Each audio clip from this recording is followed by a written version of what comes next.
وہ موت پر جھپٹ پڑا۔ تحریر محمد مہدی۔ 9 جنوری صبح 5 بجے میرے دروازے کی گھنٹی بجی۔ میرا چھوٹا بھائی ظفر بالائی منزل پر موجود تھا۔ اس بے وقت گھنٹی بجنے پر حیران ہوتے ہوئے اس نے موبائل پر نظر ڈالی تو 5:02 ہوئے تھے۔ وہ اٹھا اور ٹیرس پر آیا تو سامنے گلی کا گارڈ دروازے سے کچھ فاصلے پر کھڑا تھا۔ ظفر نے پوچھا کیا بات ہے؟ اس نے وضو کے لیے پانی مانگا۔ وہ میرے سامنے والے گھر میں ہی مقیم ہے اور اس نے چند روز قبل ظفر کو بتایا تھا کہ اس کو پانی کا مسئلہ درپیش ہے۔ ظفر نیچے آیا اور چھوٹا دروازہ کھول کر جیسے ہی قدم باہر نکالا تو اسے احساس ہوا کہ گیٹ کے ساتھ لگ کر کچھ اور لوگ بھی کھڑے ہیں۔ وہ 1 2 3 نہیں بلکہ زیادہ تھے اور لائن بنا کر کھڑے تھے، سیاہ لباس، سیاہ نقاب اور ہاتھوں میں ہتھیار۔ ظفر کے دروازے سے نکلنے سے قبل ہی ایک نے پسٹل سیدھا کیا ہوا تھا۔ میرا بھائی باہر نکلا تو اس نے پسٹل کا رخ اس کے ماتھے کی طرف کرتے ہوئے پسٹل کا چیمبر چڑھایا اور اسی لمحے ظفر نے اس کے پسٹل پر ہاتھ ڈال دیا۔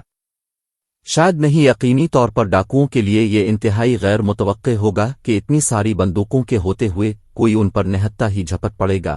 ظفر ان سے گتھم گتھا ہو گیا اور اس سے پستول چھیننے کی کوشش کرنے لگا۔ اس کو اپنی گرفت میں بھی لے لیا۔ دیگر ڈاکو اس کو چھڑانے کے لیے ظفر کے سر پر اور بازوؤں پر بٹ مارنا شروع ہو گئے۔ وہ گولی کیوں نہ چلا سکے ماں سوائے رحمت خدا کے اور کچھ نہیں کہا جا سکتا۔ ظفر بٹ کھانے کے باوجود اس کو دھکیلتا ہوا سامنے والے گھر کے دروازے تک لے گیا جہاں پر انہوں نے ظفر کو بٹ مارتے ہوئے پوری طاقت سے دھکا دیا۔ ان کا ساتھی ظفر کی گرفت سے نکل گیا اور ظفر زمین پر گر گیا۔ اس مٹ بھیڑ میں گارڈ جس کو انہوں نے قابو کر کے اس کے ہاتھ باندھ دیے تھے وہاں سے بھاگ نکلنے میں کامیاب ہو گیا۔ ایک ہمسائے کو شور سنائی دیا۔ اس نے کھڑکی سے دیکھنا چاہا مگر دھند کے سبب کچھ دکھائی نہ دیا، البتہ ظفر کی گرجدار آواز سنائی دی تو انہوں نے بھی شور مچانا شروع کر دیا اور پولیس ایمرجنسی پر کال بھی کر دی۔ ان کے شور سے میں بھی جاگ گیا تو میری اہلیہ نے مجھے بتایا کہ ایسا لگتا ہے کہ جیسے ظفر دروازہ کھول کر باہر گیا ہے۔ دروازے کھولتے ہوئے میں گیٹ سے باہر نکلا تو دیکھا کہ ظفر سامنے والوں کے دروازے کے پاس زمین سے کھڑا ہو رہا ہے۔ اس نے مجھے کہا کہ باہر مت اب، لیکن میں باہر آ چکا تھا۔ تب اس نے بتایا کہ ڈاکو آ گئے تھے۔ ظفر کے خیال کے مطابق جب انہوں نے میرے گھر کا دروازے کھلنے کی آواز سنی تو ایک نے کہا کہ بھاگو، اور وہ خالی پلاٹ میں سے ہوتے ہوئے میرے باہر آنے سے قبل ہی بھاگ نکلے۔ مجھے صرف چند گولیاں چلنے کی آوازیں سنائی دیں۔ ظفر کے سر سے خون بہت تیزی سے بہہ رہا تھا۔ اتنی دیر میں سیکیورٹی گارڈ جو دوسری گلی میں بھاگ گیا تھا واپس پہنچ گیا۔ دیگر محلے دار بھی اکٹھے ہو گئے۔ گارڈ میرے بھائی کی ڈاکوؤں سے گتھم گتھا ہونے کی روداد بتانے لگا۔ شیر شاہ چوکی کی پولیس پہنچ گئی اور پھر دیگر پولیس موبائل گاڑیاں بھی آ گئیں۔ عمومی طور پر ایسے واقعات میں پولیس کے دیر سے پہنچنے کی شکایت کی جاتی ہے مگر یہاں پولیس 10-15 منٹ میں پہنچ گئی۔ چوکی کا فاصلہ میرے گھر سے عمومی موسم میں بھی کوئی 7-8 منٹ کا ہوگا۔ اب تو زبردست دھند بھی تھی۔ ظفر زندہ بچ گیا۔ پولیس، محلے دار سب نے اس کے یوں بچ جانے کو قدرت کا کرشمہ ہی قرار دیا۔ اس واقعے کے حوالے سے مجھ سے CCPO لاہور اور DIG نے رابطہ کیا تو میں نے ان کو بتایا کہ LDA ایونیو 1 میں وارداتوں کی وجہ سے میں نے 4-5 روز قبل SP صدر سے رابطہ بھی کیا تھا اور انہوں نے مجھے یقین دہانی کروائی تھی کہ پولیس گشت شروع کر دیا جائے گا، مگر پولیس بیچاری نے کیا گشت کرنا ہے۔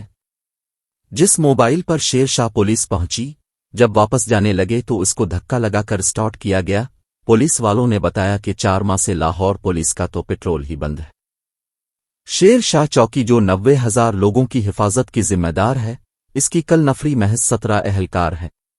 میرے کیس کے حوالے سے SP انویسٹیگیشن صدر کو معلومات ہی نہیں۔ LDA نے LDA ایونیو 1 کے نام پر 160 گارڈز بھرتی کیے ہوئے ہیں۔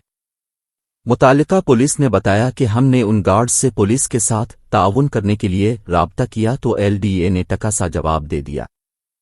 LDA اس سوسائٹی کے تمام پلاٹ بیچ چکی، رقم وصول کر چکی مگر اپنا وعدہ کہ اس سوسائٹی کے گرد 4 دیواری ہوگی، گیٹ تعمیر ہوں گے، پانی کے کنیکشن ہوں گے، وفا نہ کر سکی۔